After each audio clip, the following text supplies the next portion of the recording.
गहन जंगल के बीच एक छोटे से खेत में रामस्वरूप नामक एक वृद्ध व्यक्ति रहता था। वर्षों से वह एक गुप्त रखता था, एक जादुई हार जो प्राचीन शक्तियों से भरपूर थी। उसका पूरा परिवार, उसका पुत्र रघु, बहू मीना और छोटा पोता निखिल साथ रहते थे। निखिल अपने दादाजी से बहुत प्यार करता था और उनकी हर बात ध्यान से सुनता। रामस्वरूप अत्यंत सतर्क रहते, हमेशा अपने कमरे के दरवाजे की कुंडी लगाकर बैठते। वह हार के रहस्य को किसी को नहीं बताते, यहाँ तक कि अपने परिवार को भी नहीं, क्योंकि वह जानते थे उसकी ताकत का गलत हाथों में पड़ना कितना भयानक हो सकता है। छोटा निखिल अक्सर उनके पास बैठकर पेड़ों के पत्तों के खोख बजाते देखता। उसकी आंखों में दादाजी के प्रति अटूट विश्वास चमकता रहता। जंगल की शामें शांति से बीतती, मगर उस हार का रहस्य एक अनदेखा खतरा था। एक दिन घनघोर वर्षा के समय यात्रा से थके युवक का भेष बनाकर एक बुरा आदमी करण द्वार पर दिखा। उसने पनाह मांगी। दयालु रामस्वरूप और रघु ने उसे अंदर आने दिया। अवसर देखकर चाय परोसते हुए करण ने चुपचाप रामस्वरूप के प्याले में जहर मिला दिया।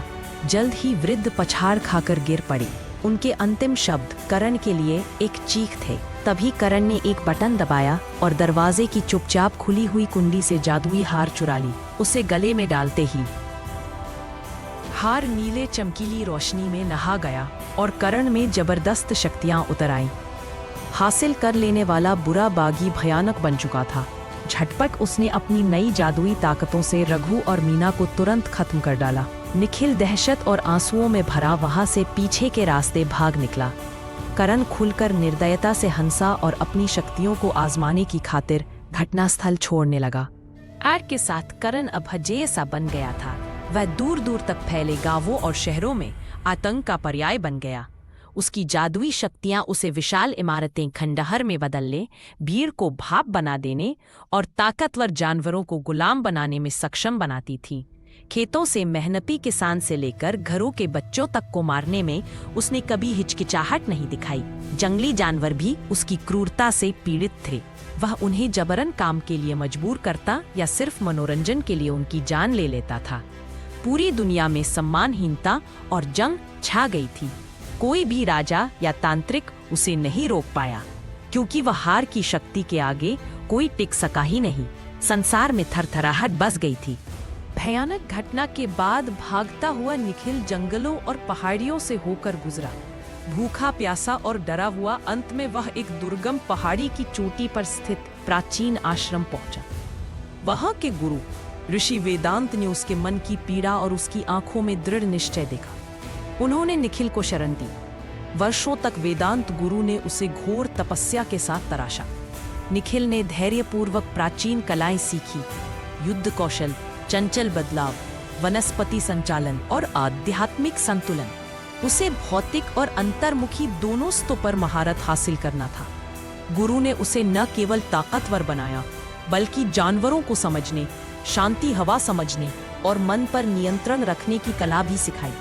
एक भयभीत बच्चा अब एक शांत, संकल्पित और सर्वोच्च योद्धा बन गया था, जो अपने दुश्मन का सामना करने के लिए तैयार था। अपनी शिक्षा पूर्ण करके अब वीर निखिल उस जगह लौटा जहां उसका बचपन खंडहर में बदल गया था। खोज की एक लंबी और चुनौतीपूर्ण यात्रा के बाद वह करण के दुर्ग मेरे आमने सामने आया। घटना क्षेत्र का आसमान भारी बादलों से ढका था। करण स्वयं को महाशक्तिशाली समझ रहा था। उसे विश्वास ही नहीं था कि कोई उसे चुनौती दे सकता है। तू कौन है? वह उपहास पूर्वक चीखा। निखिल का चेहरा निश्चल था। मैं वह हूँ जिसे तूने मरा समझा था। मैं तेरे अत्याचार खत्म करने आया हूँ। दोनों के बीच भीषण युद्ध छिड़ गया। निखिल की प्राचीन शिक्षाएं और करण की हार से उपजी जादुई ताकतें आमने सामने थी। उनकी शक्तियों के टकराव से जमीन कांपने लगी, चट्टानें चटकने लगीं और हवाई तूफान मच गया। निखिल तेजी से आगे पीछे करण के हमलों से बचता गया। वह बचपन की दहलीज की टूटी बालकनी के कोने में जा लुका था और फिर उसने अचानक बड़े प्रहार से करण के गले से वह हार झटक लिया। करण पूरी शक्ति खो बैठा। उसी क्षण निखिल ने अपनी पूरी आंतरिक शक्ति को ज्वालामुखी की तरह बाहर फेंका। भयंकर चमक और विस्फोट से हार टुकड़े टुकड़े होकर अलग बिखर गया। करण चीखता हुआ चुक गया। निखिल उसके धूल भरे ढेर के आगे खड़ा था। पूरा मैदान बिल्कुल खामोश हो गया। उसने वादा किया हुआ पूरा किया था। जादुई हार का अंत हो चुका था। करण की कहानी समाप्त हो चुकी थी। बुराई के उस बादल की छाया अब नहीं रही। इसके बाद निखिल जंगल में लौट आया। ऋषि वेदांत के मार्गदर्शन में उसने अपनी मौलिकता का सदुपयोग कर लोगों की भलाई के लिए काम शुरू किया और दुनिया में एक बार फिर शांति की स्थापना हुई।